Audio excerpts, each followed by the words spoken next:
आमिर भाई, आपसे जो मैंने पहले सवाल पूछा था, मुसद्दे में आपको कुछ इल्म है कि कुछ और चीज़ है या 2/3 मेजॉरिटी को मिल चुकी है, और कैसे मिल चुकी है? कुछ है आपको इस बारे में नो हाउ सर? देखें, मुसव्वदा तो तकरीबन सारा ही सामने आ चुका है ना, उसमें कोई अलिफ लैला की कहानी नहीं है कि वो जजेस पहले 5 में से कोई एक चीफ जस्टिस लगाना, 3 साल की तमाम जजों की मुद्दत में इजाफा, आइनी सुप्रीम कोर्ट बनाना, हाई कोर्ट के जजेस की ट्रांसफ़र करना और बाकी बहुत सारे पहले 5 में से एक कौन लगाएगा है जो वो एक जज जामिया पैकेज चीफ जस्टिस कौन लगाएगा? ये प्राइम मिनिस्टर के पास, जैसे प्राइम मिनिस्टर के पास, जैसे आर्मी चीफ प्राइम मिनिस्टर के डिस्क्रिप्शन में है, तो वहाँ पे डोजियर जाता है ना 5 लोगों का, तो आप उनमें से एक चुन लेते हैं।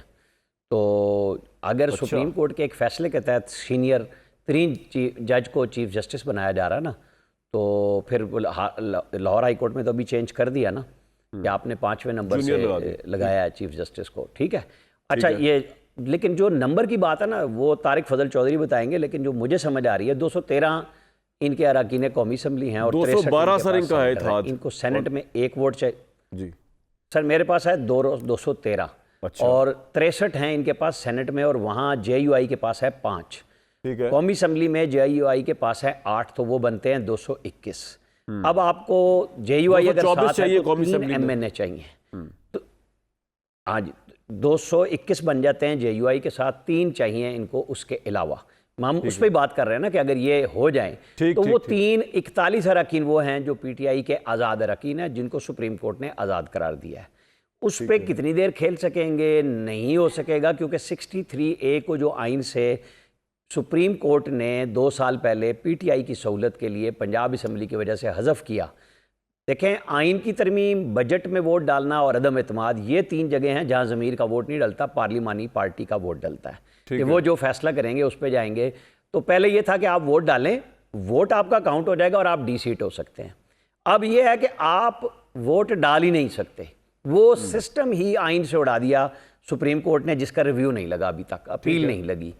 तो ये कैसे पूरा करेंगे? ये बिल्ली थैले से जब निकालेंगे, यानी अगर ये 3 मेंबर जो है, आप कह रहे हैं आजाद वाले जो है, वो तो आजाद है ना, वो तो जा सकते हैं, वो तो इनको वोट दे सकते हैं कि वो भी नहीं दे सकते? वो तो दे सकते हैं, लेकिन वो सुप्रीम कोर्ट के हुक्म के ताबे भी हैं। लेकिन कल मतलब मंडे को मंसूर अली शाह साहब सुप्रीम कोर्ट में मौजूद होंगे और उनका तफसीली फैसला आना है, या वो इंतज़ार कर रहे हैं आइनी तरमीम का, क्योंकि वो भी बड़ा अबहम है। जब इन्होंने कहा था और इलेक्शन कमीशन ने रजिस्ट्रार के ज़रिए वो जो कहा था ना कि 8 रुकनी बेंच से आप रब्ता कर सकते हैं, वो ख़त लिख चुके।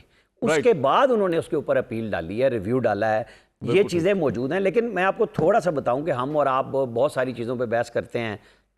क्या पाकिस्तान की मईशत में बेहतरी के कोई आसार आपको नज़र नहीं आ रहे कि एक्सचेंज रेट मुस्तहकम है, डील होने जा रही है IMF से, 24 तारीख को उन्होंने मीटिंग बुला ली है, हमारा रेमिटेंस बढ़ रहे हैं, रेट्स कम हो रहे हैं मुख्तलिफ चीज़ों के, बिजली सर्दियों में और सस्ती होगी, तो कहीं अच्छी बात भी कर लेनी चाहिए ना। हमें बुग़्ज़ ही भरा हुआ नहीं होना चाहिए कि हमारा कव्वा सिर्फ सफ़ेद ही रहे। उसमें रोटी और आटा जब सस्ता हुआ है, सोलर प्लेट सस्ती हुई है, तो कुछ चीज़ें ऐसी भी हुई हैं जहां ठीक भी शहबाज शरीफ की गवर्नमेंट ने कर लिया है, मरियम नवाज़ की गवर्नमेंट ने कर लिया है। इन बाकी सूबों को भाग के करना चाहिए कि ये जो चोरों के बिजली के बिल KP में भरने जा रहे हैं, उसकी जगह आम आदमी को सहूलत दे देना। बस हुकूमत की इतनी अच्छी परफॉर्मेंस क्या इतने ही अफोर्ड कर सकते थे कान जो है